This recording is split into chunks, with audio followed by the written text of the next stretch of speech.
problema na dimensão espiritual. Meu irmão, ser homem espiritual é entender que de agora em diante, a partir do momento que você está em Cristo, o que a Bíblia diz? Assim, se alguém está em Cristo, nova criatura é. As coisas velhas se passaram, eis que tudo se fez novo. Se você está em Cristo, as coisas velhas se passaram. Você não pode mais viver como você vivia antes. Como eu disse aqui, o homem natural, qualquer coisa, vai para o médico. O homem espiritual, antes de ir ao médico, primeira coisa, ele vai orar a Deus e vai buscar a direção de Deus. O homem natural tem um problema financeiro, vai para a agiota. O homem espiritual tem um problema financeiro, ele ora a Deus, primeiro avalia se a sua vida de fidelidade a Deus, nos dias das ofertas está em dia, e aí ele vai para o joelho orar, porque se ele é uma pessoa que tem a sua fidelidade em dia com Deus, ele tem legalidade, autoridade para orar e pedir a manifestação de Deus naquela área. Então ele vai orar, vai falar com Deus, e Deus vai agir. Agora o homem natural não. O homem espiritual, quando ele é afrontado, ele ora, e é Deus que peleja por ele. Ele não precisa pôr a mão em arma, ele não precisa pôr a mão em faca, não precisa pôr a mão em punhal, em porrete, não precisa sair na mão com ninguém. O homem espiritual, ele sabe que quem guerreia por ele é um Deus todo-poderoso. O homem espiritual é diferente, irmão. O homem natural, qualquer coisa quer brigar. O homem espiritual dobra o joelho e deixa Deus lutar por ele. O homem natural, você libera a palavra de bênção para ele no domingo aqui, na segunda-feira ele já esqueceu. O homem espiritual toma posse da palavra e vive a palavra. E é isso que Deus está falando conosco aqui, irmãos. É normal, todo mundo chega na igreja, é homem natural. Primeira vez que você vem à igreja, você é homem natural. Só que aí, em um ano, você ouve cerca de 108 mensagens. Se você vem pelo menos 2 vezes na semana. E nessas 108 mensagens, meu irmão, se você não se torna homem espiritual, alguma coisa está errada com você. Quando você se torna homem espiritual, você já não vive mais as coisas velhas. Ou seja, você já não se veste mais como você se vestia antes. Você já não fala mais como você falava antes. O homem natural fala palavrão, fala gíria, anda pelado. O homem espiritual, ele fala com moderação. Da boca dele só sai palavra de bênção. E ele se veste com moderação.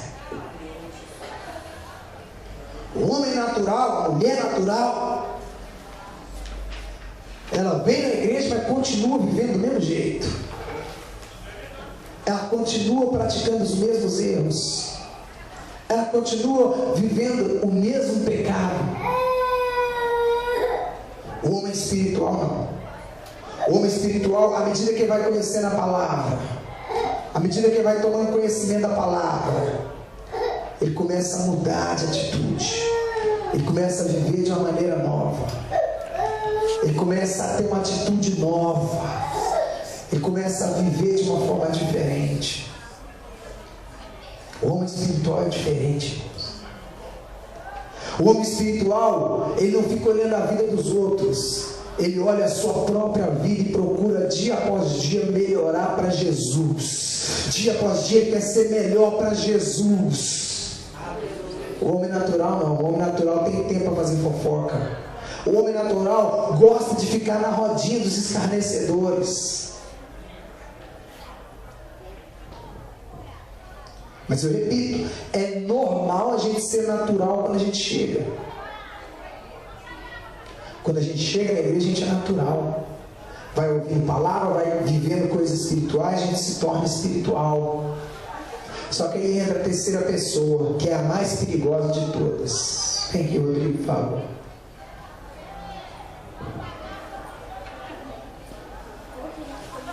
É quando a pessoa está na igreja, ela chegou natural, aí ela começou a virar homem espiritual. Só que aí ela para de crescer, ela para de orar, para de buscar, para de dar ouvidos. Ela já tem o conhecimento, já conhece a Bíblia, já ficou mais ou menos 1 ano na igreja, já orou, já talvez fez até um jejum.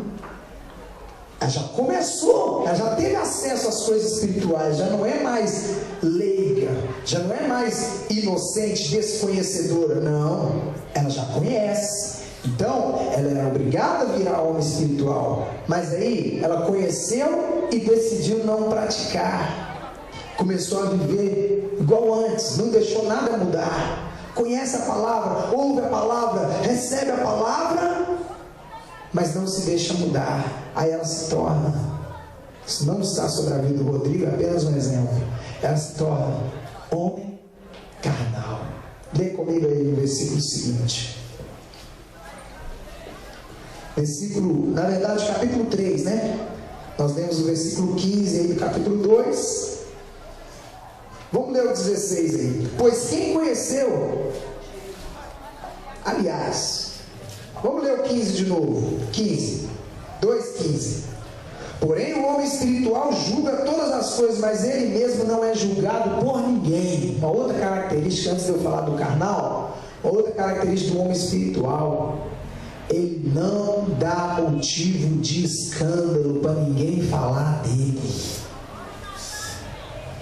A última característica espiritual: ele discerne bem todas as coisas, sabe entrar e sair em tudo quanto é lugar, e ele não dá motivo para ninguém falar dele. Ninguém tem isso aqui para falar dele ou dela.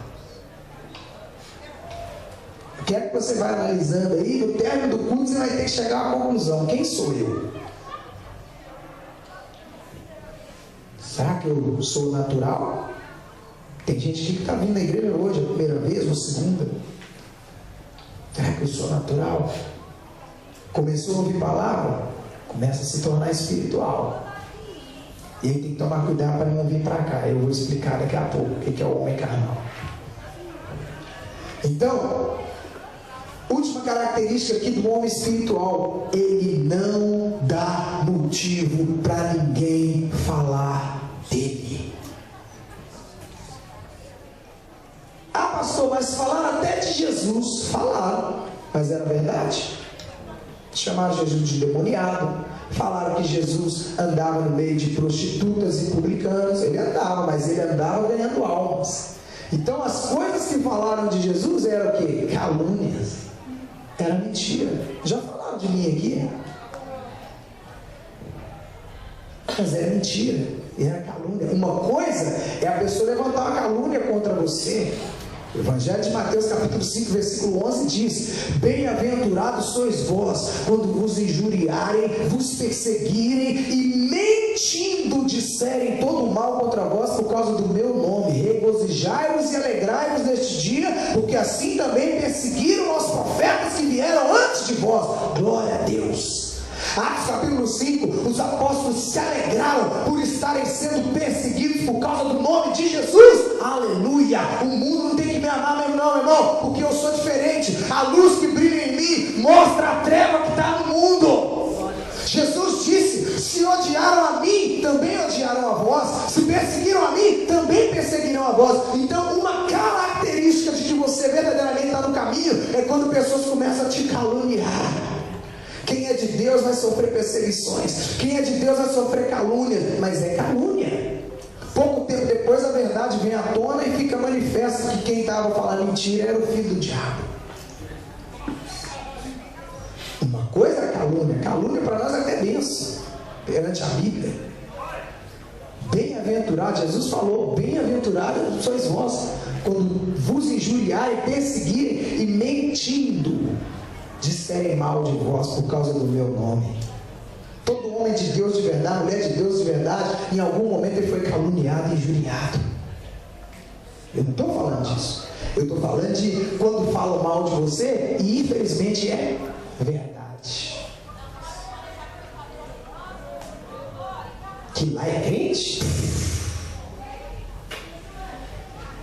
Na casa dela lá fica...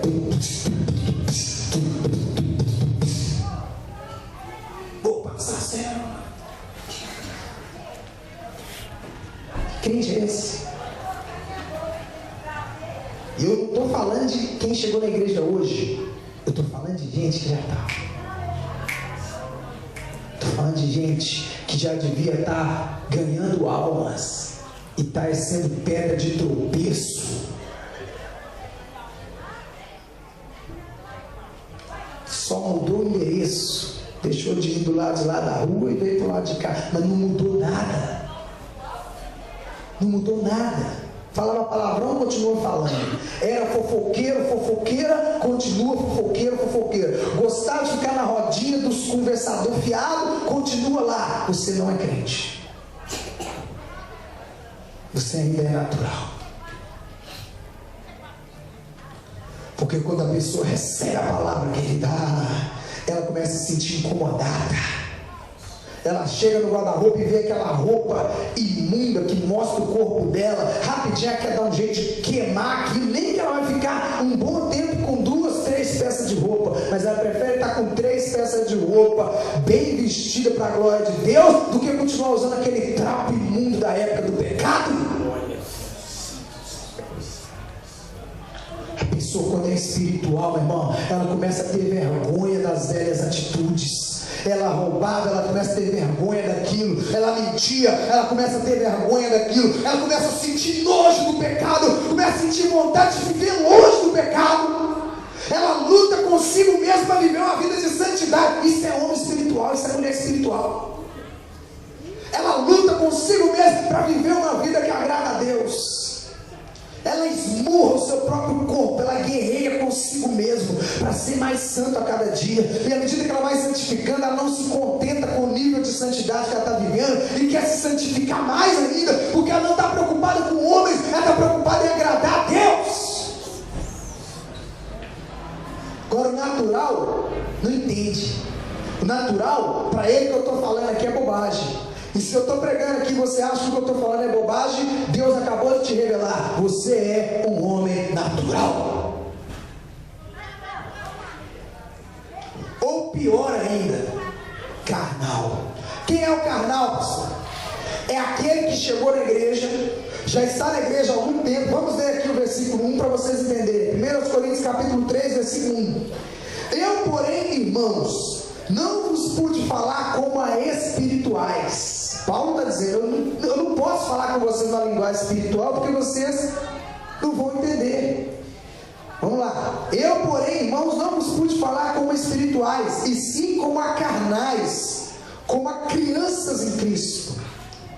Leite vos dei a beber e não vos dei alimento sólido, porque ainda não podeis suportá-lo, e nem ainda agora podeis, porque ainda sois carnais. Carnal é quem anda segundo a carne, irmão. Versículo 3. Porque havendo entre vós ciúmes e contendas, não é assim que sois carnais e andais segundo o homem?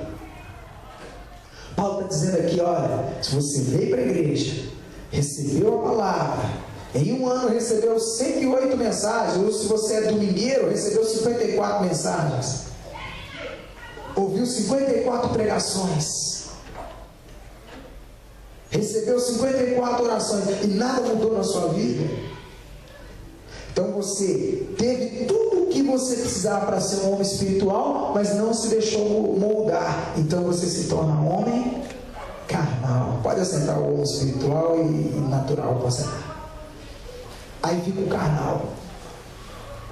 Quem é o homem carnal? Ele conhece a Bíblia. Ele está na igreja, já até passou pelas águas. Já até passou pelas águas. Ele é membro da igreja. Repito, não é visitante, é membro. Está na igreja. Talvez tenha até um cargo, mas ele continua agindo como homem natural. Só que ele já conheceu as coisas do Espírito. Ele já conheceu a palavra, já conheceu a oração, já no culto até balançou, já recebeu até alguma coisa do culto, foi tocado em algum culto lá, chorou, mas continua vivendo a velha vida. Continua sendo fofoqueiro, continua sendo mentiroso, continua comprando e não pagando, continua com gato na água, na luz, no telefone, na TV a cabo, continua pegando Bolsa Família sem ter necessidade, É o carnal. Esse é o carnal. Esse é o carnal. E o carnal ele vai gerar a segunda espécie. Por que eu estou pregando isso? Porque nós temos uma visão, irmãos, que é ganhar almas, que é fazer discípulos. Nós temos a visão de ganhar o perdido, de ganhar os homens naturais e fazer eles se tornarem espirituais. E para ganhar o homem natural e transformar ele em homem espiritual, nós precisamos ser homem espiritual. Porque se nós formos naturais, nós vamos gerar homens naturais. Se nós formos carnais, nós vamos gerar homens carnais. E aí a gente vai lá, pega o homem natural lá do mundo e torna ele um homem natural dentro da igreja. O que é o homem carnal? Ele já está na igreja, ele recebeu o mesmo ensinamento do homem espiritual, mas ele continua agindo como um homem natural. Ou seja, ele é meio que uma mistura dos dois. Ele recebeu tudo que precisava para ser espiritual, mas continua agindo natural. Ele é o carnal.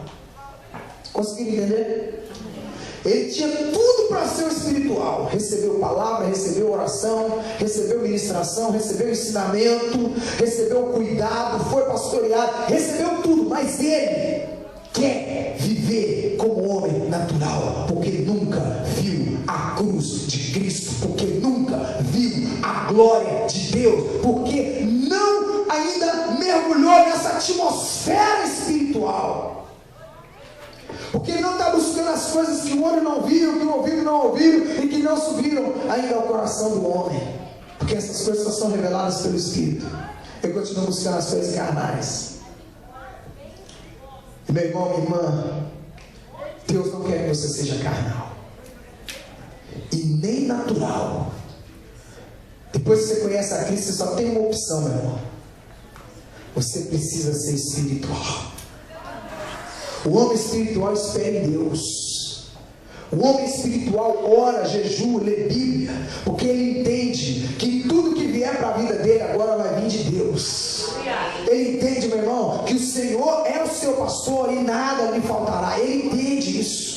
Ele entende que se ele habitar no esconderijo do Altíssimo, praga nenhuma chegará à tenda dele, 1000 cairão ao lado dele, 10.000 à sua direita, e ele não será atingido. Por quê? Porque Deus está guardando ele. Esse é o espiritual. O homem espiritual, ele confia no Senhor, ele não confia em si mesmo, não confia no dinheiro, não confia no político, nem no patrão, ele confia no Deus Todo-Poderoso. O homem espiritual, meu irmão, ele entrega a vida dele a Jesus e não volta mais a praticar as velhas obras. Ele tenta se afastar de tudo aquilo que entristece a Deus. Ele não vive com conversinha, ele não tem tempo para fofoca, ele não tem tempo para intriga. E uma coisa que ele vai fazer durante um tempo, ele vai se afastar daquelas velhas amizades. Não é que ele está abandonando, não. Ele vai se fortalecer, se encher de Deus, depois volta lá e ganha os seus velhos amigos para Jesus. Você está entendendo como é que funciona, meu irmão?